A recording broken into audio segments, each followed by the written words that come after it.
Welcome to the Unitarian Universalist Church in Eugene. My name is Bob Sorintz. My pronouns are he and him, and I'm this morning's worship associate. We gather in worship to find meaning, to live more deeply.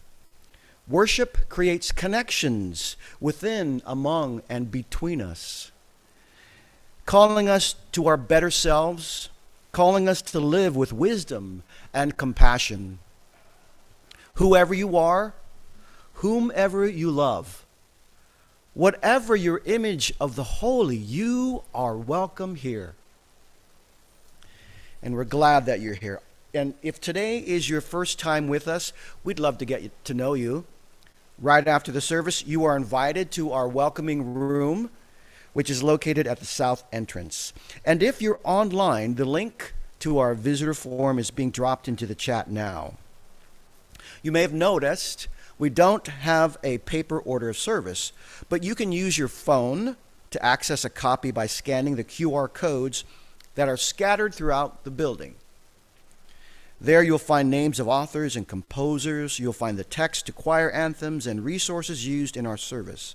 And now, let's take a few minutes to greet our neighbors, especially those you don't know yet who are sitting around you. Let's take a moment to greet each other. For our chalice lighting, Ruby Dora is going to help us light the chalice. Thank you so much, Ruby. We light the chalice, the symbol of our Unitarian Universalist faith, with words from Mahatma Gandhi. We but mirror the world. All the tendencies present in the outer world are to be found in the world of our body. If we could change ourselves, the tendencies in the world would also change. As a person changes their own nature, so does the attitude of the world change towards them. This is the divine mystery supreme. A wonderful thing it is, and the source of our happiness. We do not need to wait to see what others do. And now let us say together the words of our mission, which affirm our shared purpose. Empowered by love, we transform ourselves and serve our world. Oh, listen to that rain. So grateful for this shelter. May our siblings who are outside find shelter and warmth this morning. Good Sunday morning, everyone. My name is Jen Youngsun. I use the pronouns she and her, and I have the great honor of serving this congregation as its minister.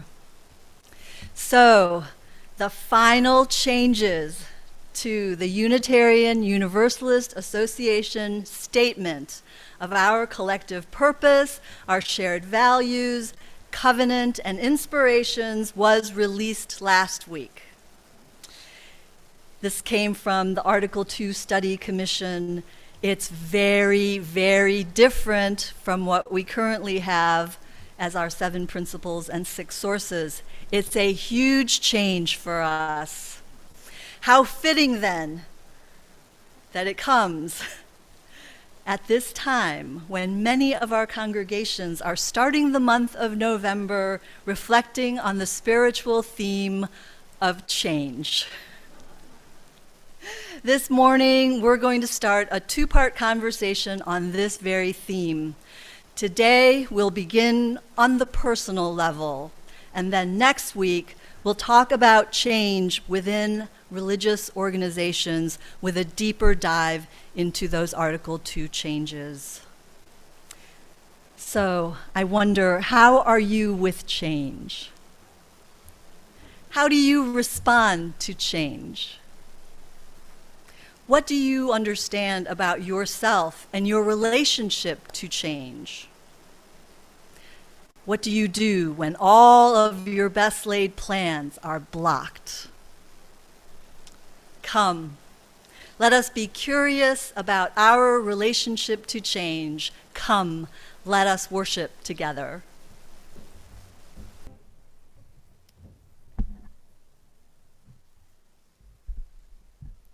Morning. Is this on? Is it on? Oh, okay. Okay. My name is Tina, and I use she, her pronouns, and I am your ministerial intern for this year. And as you enter the sanctuary this morning, at any point during this service, you may write your joys and sorrows in our book, light a candle, or place a stone in water. And that is right over here in our joys and sorrows area. Those joining from home can write prayers of joy and sorrow into the Zoom chat, which will be open until the start of the sermon. And during the week, anyone can go to the pastoral care portal on our website to let our ministers know you need some support. And as many of you heard in last week's service, Eileen Addy passed during our remembrance service last Sunday. And her memorial service will be on Saturday, November 26th at 2 p.m. And we are also working to make this a multi-platform memorial. Please keep an eye on your UU Weekly for more information. And today we light the candle of life for our beloved friend, Eileen Addy. May her name be inscribed into the book of life, and may her memory and spirit live on to be a blessing in our lives.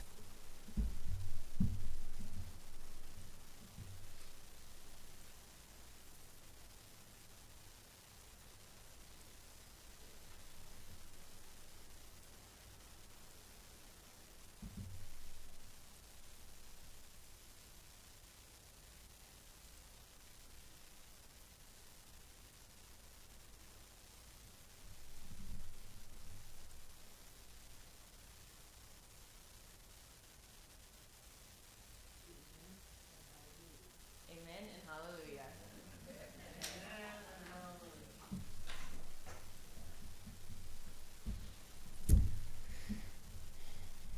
So as you feel called, please come up to our joys and sorrows table at any point during this time. And during this meditation time, I invite you to ground yourself however you feel comfortable. Today we will enter into a metta meditation. Metta comes to us from an ancient Indian language called Pali, and it translates as loving kindness, benevolence, or active goodwill. Metta is an active form of meditation where instead of focusing on the breath, we focus on sending benevolent thoughts and wishes out into the world. And we imagine that the people or animals in our minds are touched by our goodwill. Metta meditation was taught by the Buddha 2,600 years ago. And as we begin the metta meditation today, move yourself into a comfortable meditation posture. Take a moment to set aside your busyness and tune into being present right here and right now. Connecting with your breathing, spend a few seconds focusing on the movement of your breath.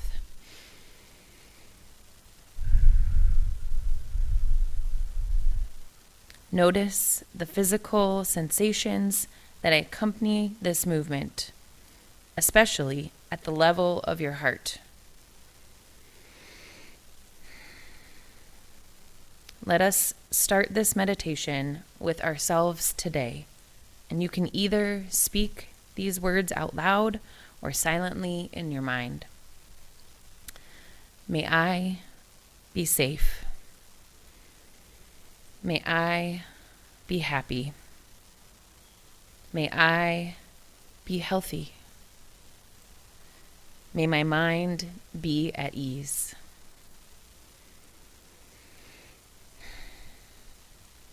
When ready, imagine someone you care about, someone you're grateful for, and simply wish them well with these words, either spoken out loud or in your mind. May you be safe. May you be happy. May you be healthy. May your mind be at ease. Take the time to visualize the object of your meditation and feel the outpouring of goodwill.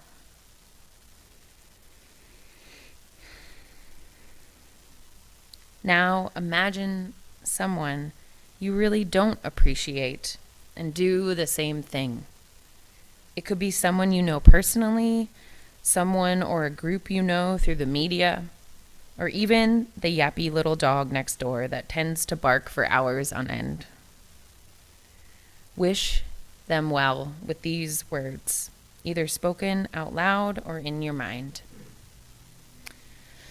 May you be safe. May you be happy. May you be healthy. May your mind be at ease. And now we can extend our wishes out to one another, to our community, to our world. So feel free to say these words out loud or in your mind. May we be safe. May we be happy. May we be healthy. May our minds be at ease. Amen and blessed be. The reading is by Kathleen Rains, and it's called Change. Change said to the moon, said the sun to the moon, "You cannot stay." Change says the moon to the waters, "All is flowing." Change says the fields to the grass, seed time and harvest, chaff and grain. "You must change," said the worm to the bud, though not to a rose. Petals fade that wings may rise, borne on the wind. "You are changing," said death to the maiden, your wan face, to memory, to beauty. "Are you ready for change?" said the thought to the heart, to let her pass all your life long for the unknown, the unborn, in the alchemy of the world's dream? "You will change," says the stars to the sun, says the night to the stars. Both Tina and I have worked in hospitals, offering spiritual care to patients and their families. In that setting, change has invaded every life to one degree or another. Some are happy changes, as in the birth of a child or the successful replacement of painful joints. But most of the people we visited are coming to terms with unexpected and unwanted news. As they wait in their rooms for the next test, the next procedure, or the next step in their care plan, many ask for prayer. Prayers for change and prayers for acceptance were the most common. "Please, take this illness away. I don't want this. Let this cup pass from me. Please change the way my family is reacting to this news. Please help to heal the relationship between my children. Rid this body of the tumor. Make the doctors understand my wishes. Change my heart. Make me new. Give me another chance to stop these destructive habits." And then there were prayers for acceptance. "Help me to remember that there is a greater force at work here.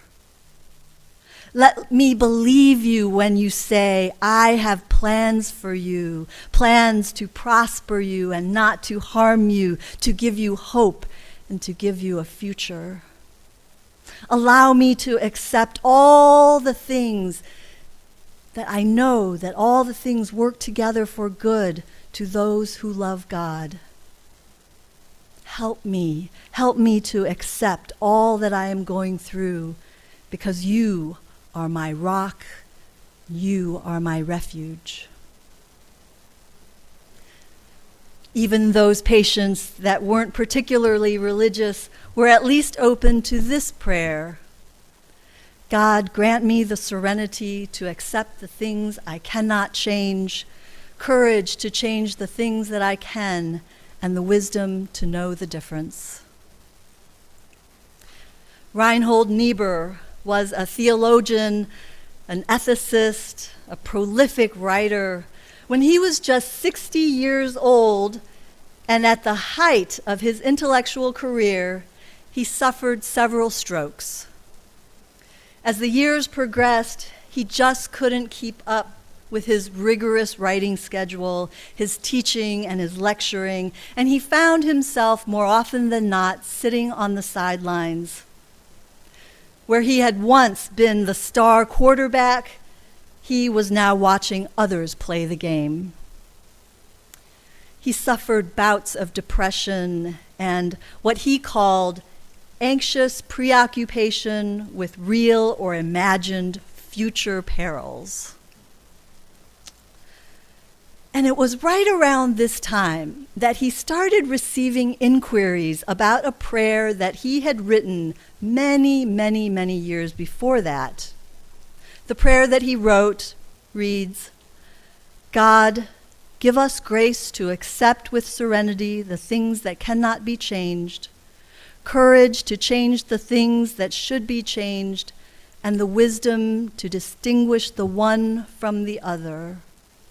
Living one day at a time, enjoying one moment at a time, accepting hardship as a pathway to peace, taking, just as Jesus did, this sinful world just as it is, not as I would have it, trusting that you will make all things right if I surrender to your will, so that I may be reasonably happy in this life and supremely happy with you forever in the next.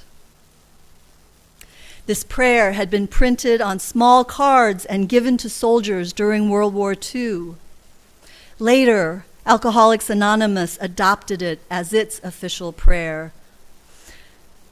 But now, years later, all of a sudden, 2 or 3 times a week, someone would ask Reinhold Niebuhr about this long-forgotten prayer. They asked if he was indeed the author. They had asked if he copied it from someone else, St. Francis of Assisi maybe, or they asked him, was it inspired by the admiral of a ship? These constant reminders and these constant correspondences actually embarrassed him, because he knew that his current state of anxiety defied the petition of the prayer that he had written.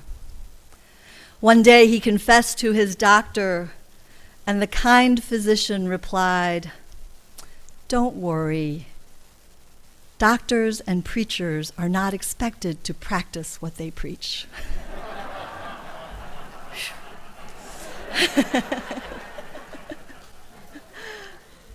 The rational mind, of course, understands that nothing in nature ever stays the same. Even the grandest mountains of the Tibetan mountains in Nepal, they change every day.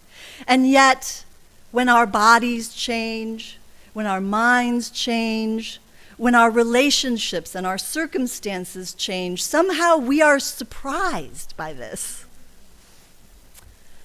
But I've always been able to play the piano. I've always been able to speak and write clearly.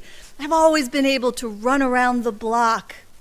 I've always been able to figure out what's wrong with this machine and fix it. I've always enjoyed reading, but now I can't even follow the storyline. I've always been alive, and now I am dying. We humans try so hard to lock things down, find ways to make things last, to construct a life that is dependable and secure and predictable. Now, our brains like that kind of predictability. Our brains like a good habit. It likes getting up at the same time every day. We like the routine of reliable habits, like sitting in the same place at church every Sunday.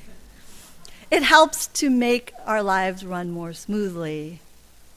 But then something changes, like all the clocks suddenly go back 1 hour.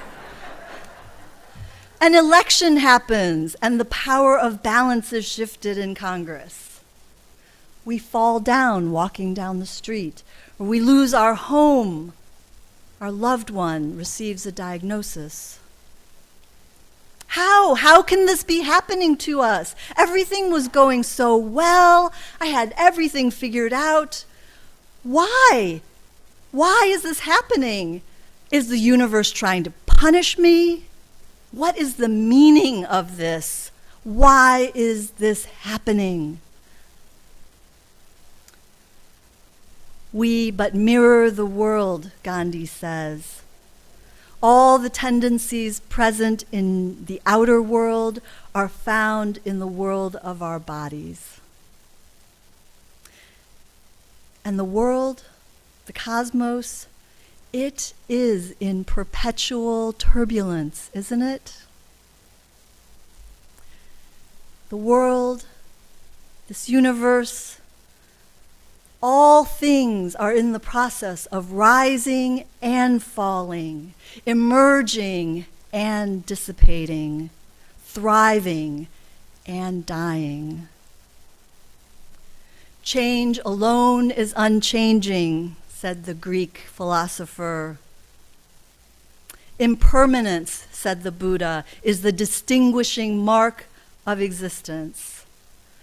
And then Octavia Butler said, God is change. The ultimate source, the ground of being, is change itself. The essential character of creation is change. I could go on, but I'm not sure that repeating all of these truisms over and over really makes it easier to deal with change. It's probably more helpful if we can individually just try to understand ourselves and our relationship to change, the way that change affects us, our ability to deal with it, and our ability to take action and move forward. And so I want to just give you 5 ways that human beings often respond to change. The first way is called blissful ignorance. It's basically just ignoring the change. Don't read the news, don't inform yourself about what's going on.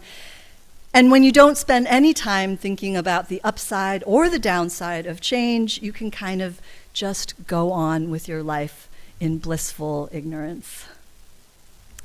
The second way of responding to change is called idealized endorsement. And this is where you see just the benefits of the change. So you got laid off from your job, you see all the good things, all the freedom, all of the free time that you now have. You don't even look at any of the downsides. I guess that's kind of a Pollyanna attitude toward life. The third is unrelieved opposition to change. This is terrible. What has happened is terrible. It is unacceptable. This is a serious threat. No, this can't be. When Biden was elected president, some people had this reaction, right? Had this reaction to the change in our national leadership. Unrelieved opposition to change can lead to lead some to fanatical actions like storming the Capitol building. Number 4 is conflicted ambivalence to change. This is where we are aware of both the advantages and the disadvantages of this change, but it leads to inaction and indecision. I kind of felt like this when I read my voter guide. Like, oh, I can't decide. I did ultimately decide, but it was difficult. Tina and I have seen this a lot with family members who are acting as the healthcare agent for their loved one, and the doctors want a decision. And they see the upsides of this decision, they see the downside, and they're paralyzed in indecision. They can't move forward. The 5th response to change is called realistic integration. And here you can see both sides. You understand the upside, you understand the downside, but instead of indecision, you make a commitment. You make a commitment to decide. You make a commitment to accept that something has changed, something is different, and some action must be taken.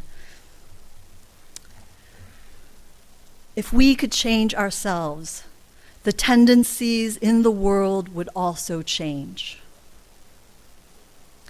The future of humanity and its peaceful coexistence with life on Earth depends on our ability to respond to change with either idealized endorsement, like it's all good, bring on the change, or realistic integration. We need both. We need those optimists who can see the good in all people and the good in all things. And we need the realists who commit to taking action despite knowing that failure is a real possibility. What doesn't help humanity move forward are the people who are blissfully ignorant, the people who cannot make a decision and cannot act, and the people who say no, no, no, no. Even if we accept that change alone is unchanging, even if we can grasp that as an intellectual idea and an intellectual truth, the journey to the deeper heart level acceptance of that truth can take a lifetime. It's so understandable in times of turmoil and unrest that we want to reach for solid ground, right? We want a rock to hold on to. For millennia, people have reached out to the gods and goddesses of their day for blessed assurance, something to hold on to. The non-religious among us have often turned to community, other human beings, imperfect and unreliable as we are. And still others have given up the desire for solid ground, given up on the search for a rock to hold on to. Instead, they follow the wind that sweeps over the desert and follow the wisdom of the river that smooths the rocks. Following the wisdom of George Santayana, they know that to be interested in the changing seasons is a happier state of mind than to be hopelessly in love with the spring. May it be so. Blessed be. Amen. And let's say together our closing words. We extinguish this flame, but not the light of truth, the warmth of humanity, and the fire of life. These we hold in our hearts until we are together again. And now, as you move into this day and into this brand new week, may you face the shifting sands of life with grace and gratitude and acceptance. Go in peace, everyone. Go in love.